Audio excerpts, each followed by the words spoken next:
Hi, I'm Chelsea and I'm the Geeky Ballerina, and today we are going to talk about how to break down your vocabulary so that you know what the technique you need to work on is. A few videos ago I posted about how the vocabulary is like the finished baked good and the technique are the ingredients.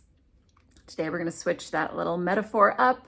So the vocabulary is the flour and the technique are the roots. It does not matter how beautiful a flower you thought you were going to get. If your roots are in crappy soil or if your roots aren't getting enough water, that flower is going to suffer.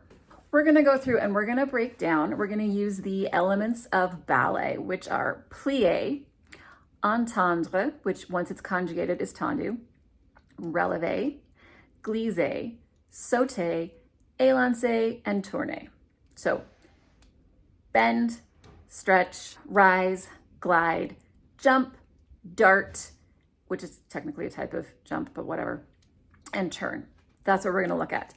And because I know this is a bone of contention between many competition teachers and ballet teachers, let's look at fouetté. I, like so many ballet teachers, won't teach fouetté before it's called for in the curriculum. I don't care what you put in their choreography. I don't care. Because if you teach it out of order, if you teach it before people are ready, you are building movement habits, kinetic chains that are not efficient and are hard to correct. So when you come to your ballet teacher and you say you need to work on fouettés and the answer is no, I do not, that is why. But I do say I will work on the elements. So let's go through this. P, plié. Is there a plié and a fouetté? Yeah, there is. Technically, it's a tendu because it's a plié on one leg. So we work on tendus so that the kids have the strength that they need in their supporting leg to do the fouettés. If tendu has not been introduced in their ballet vocabulary yet, I'm going to push back hard that a fouetté is not appropriate at their level. Tendu requires a lot of strength and coordination, particularly in the glute medius muscle, to make, which is small and not focused on a lot, so that the knee aligns appropriately over the toe. And if you are doing fouetté before people can successfully do a tendu with correct alignment, you're gonna get an injury or a fall on stage. Number 2, entendre, which means to stretch, which is basically our tendu. Yes, tendus help fouettés. You need to know where that center line is.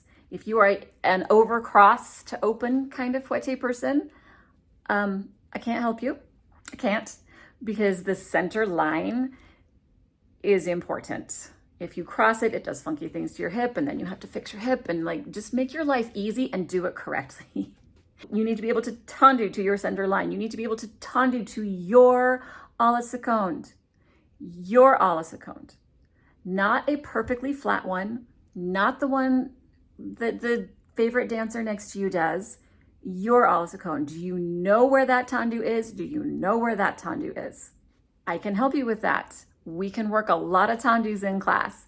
That will translate to better fouettés because I am putting the fertilizer in the dirt for you.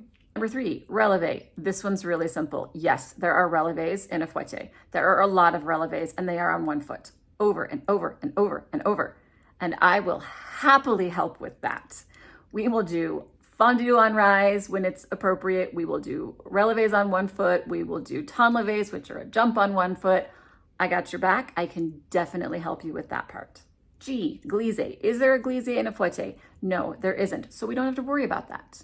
You don't need to put all of the fertilizer in the garden all of the time. For example, if you are trying to grow clover and you put weed and feed on, you will kill your clover. So we are selective in what we choose to spend our time on. Next on the list is sauté. Is there a jump in a fouetté? Not as such. Like if you're gonna do a fouetté with a jump into a tuck and then you usually end up rolling on the ground, that's kind of a separate thing. But as I mentioned with relevé, jumps on one leg can help to build that strength. The next one, élancé, to dart, which is to travel quickly through space. That is not part of a fouetté. We are hoping that you stay in the same place. So we don't have to worry about that one either. So that's 3 different elements we can just cross off our to-do list. And then the last is tourné, to turn. Yes, obviously, that's part of a fouetté. So can they do pirouettes from fifth? I love a good pirouette from fifth as a preparation for fouettes because you've got to be able to go up and down on that midline just like you do during a fouetté turn. Can you do chaînés at the speed the fouettes will be done at? Can you do double pirouettes? These are all things that we can work on to help strengthen the turning aspect of the fouetté. The bottom line is, if you want a stage full of dancers that can do great fouettes, you have to put in the work and you have to give it the time. If you want a beautiful garden, you need to fertilize your dirt and you need to let the seeds grow. Nothing happens overnight. If you are not sure what order you should be teaching things in, if you are not sure what the ballet teacher is doing so you can't make sure that the competition director is aligning, if you'd like your program to be more coordinated and cohesive, I do have ballet curricula that I have created and used very successfully at recreational, competition, and pre-professional schools. I'm very confident it can help you as well. You can find those curricula along with my blog, and you can also sign up for my newsletter where I talk about technique and artistry every month. All of that is on my website, geekyballerina.com. I hope you have a great class.